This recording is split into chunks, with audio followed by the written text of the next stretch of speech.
Hey! Welcome back to my next door. Na may pangatlong man sa pangalan, kayo pa rin ang una sa puso. Yes, Victoria's, ano nga ba yung name nito? Victoria's House of Silvanas.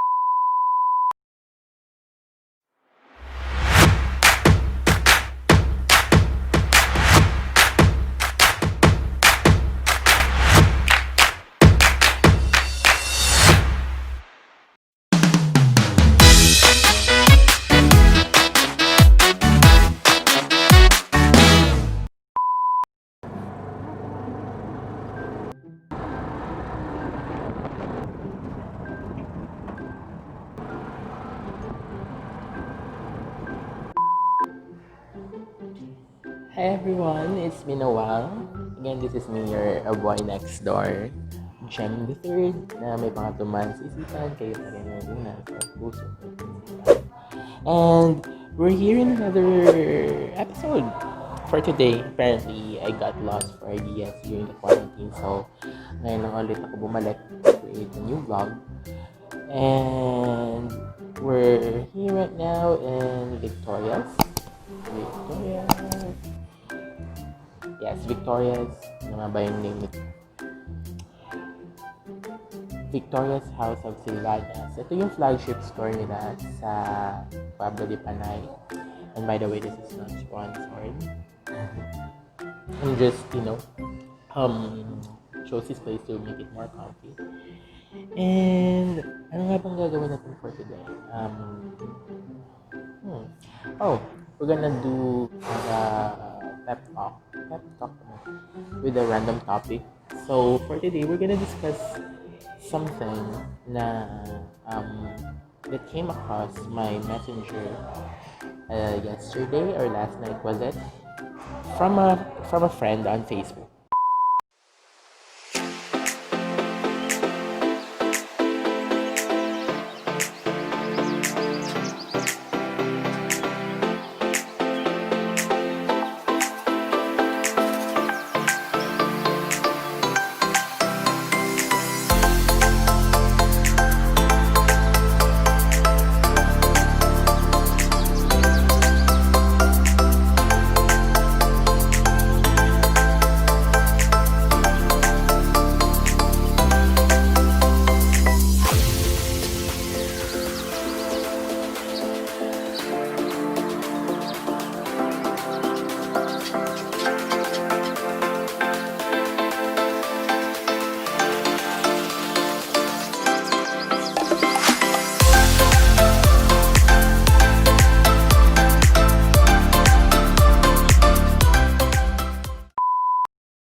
So yeah, for today, we're gonna have Gab's Pinoy Spaghetti, if I remember it right sa menu nila, with cucumber lemon. And with regards to the topic na pag-uusapan natin, this is kinda out of nowhere, just like all my other vlogs, it's kinda random.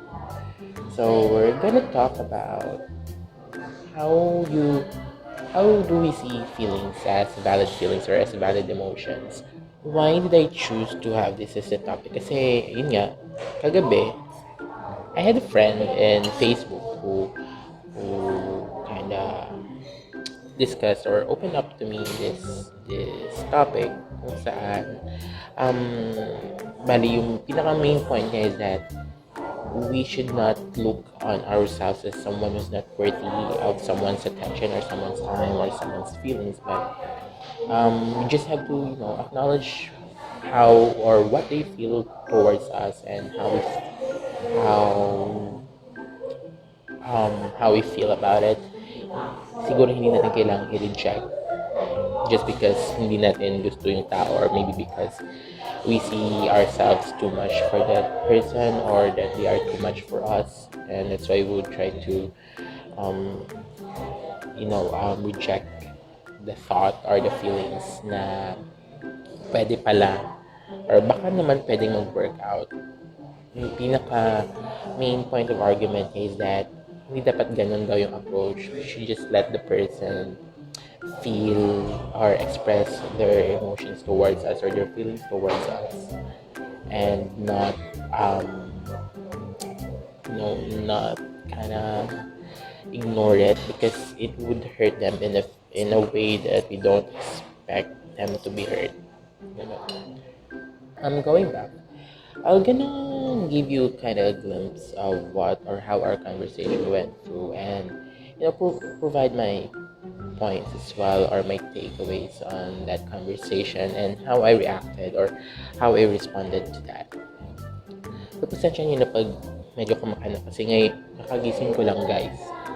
Basically, breakfast and lunch ko to. And kinda dinner, early dinner. Although mag-dinner pa rin naman ako mamaya. For at least 2 meals a day.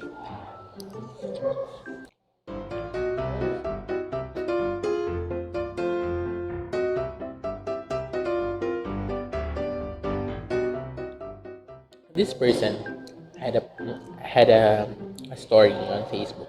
My name. And she placed a screenshot of a convo with someone else, and it kind of goes like parang joke, parang nagtitease, kind of parang hugot lines or parang banat lines na why spend so much time with other people with talking to other people if you can spend it with me instead, so that because I'm the kind of person that's serious when it comes to conversations. um she took it as a joke.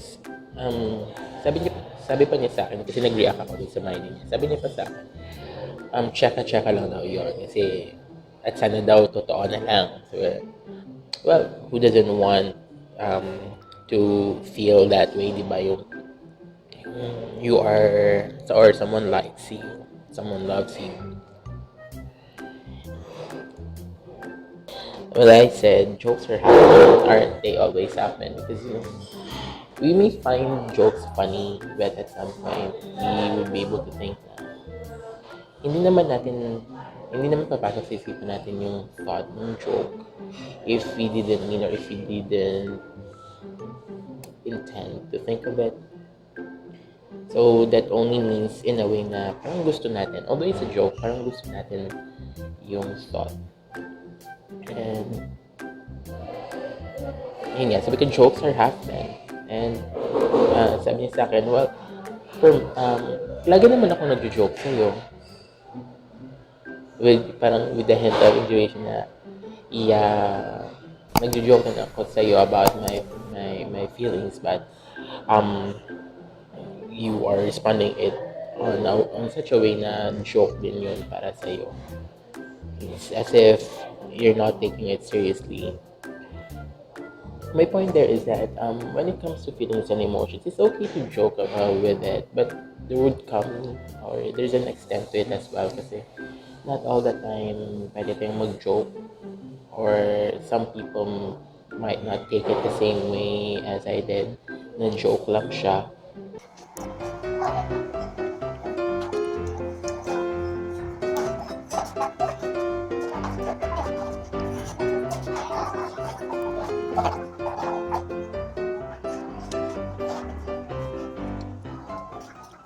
And eventually, our conversation went to the point na um, she she thought that it's gonna be just a funny conversation that we will be having. And apparently, I took it seriously, and I said, um, yes, I know that sometimes she would joke around me about feelings and stuff, and I told her na at some point I know that there's a reason behind those jokes and that they're not just merely jokes, but I don't want to assume, I don't want to give meaning to them because then again, they're jokes. Just want to set proper expectations, or I don't want hurting people in the end just because I took a joke seriously instead of, just having it as a joke, as a plain joke. And I also said that I don't really see myself someone to be likable. I mean, I mean, not that I don't know my word or I don't see my word. It's just that I don't really see myself as someone being liked. Although most people say that I'm a good companion, a good friend, someone fun to be with, but not to the point that they would eventually like me.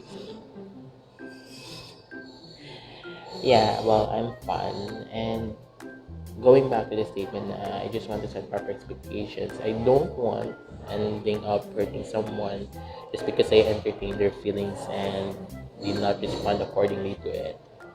Then she said, well, you don't really need to respond. You just need to acknowledge it so that hindi daw mapunta sa vain yung effort ng tao. Or I mean, parang yung dating doon sa tao is that hindi natin ina-ignore yung feelings nila or hindi natin binavalidate. Well, I make it a point that their feelings are valid. It's just that I don't want it to reach to the point na they may give a different meaning to it. Overall, I guess that's the main thought. I told her, well, I appreciate your feelings, your emotions, and I acknowledge it. It's just that if it is true, then I don't wanna put it in a way na joking siya. But I can respond correctly naman. Because if it's gonna be treated as a joke all the time, then you'll really not. I'm the type of person kasi na I know my boundaries when it comes to jokes. A joke is a joke. I put such a point, and eventually it won't be a joke anymore. And by the way, guys, ang sarap ng spaghetti. It's worth the price. I mean, yeah, it's different level of spaghetti altogether as compared to other cafes, which I'm about to try as well. But their specialty really is on pastries, kaya nga Victoria's House of Silvanas. Their line of product is more on pastries, cakes, and Silvanas itself, which I'm about to try. Although try ko naman siya before, yung the one in a different place. And someone shared to me by another person, but I am yet to try the one that they have from the store itself. Let's see if there's something available later. And then going back to the topic, yep. The main takeaways there is that if someone shows their feelings to you or make them or someone makes you feel that you are loved or that you are important or you're worth your time, then please don't ignore it. We can be honest or we can be straightforward by saying that first, acknowledge it. How we do it in call centers that we acknowledge them. Thank you for the feelings. We empathize. I know how it feels to be in your position. Provide your resolution. I mean, provide your answer or how you would respond to it. Whether it would be a yes, it would be a no, or if you would be giving a different type of scenario wherein maybe we can work this out, but not. I'm not gonna say yes or no as of this moment, but maybe we can work this out. And of course, you provide your closing statement. I mean, you just don't ignore it. You, at some point, even though it's not um, really really necessary, so you gotta be honest to the person and to yourself as well. If the feeling or if the treatment makes you happy, then spread that happiness back to them or give that happiness back to them. Iba. Wala naman silang ginawang masama. They just express their feelings towards you. They were just honest. So you might as well be honest towards them. Well, kakain muna ako guys ha. See you later.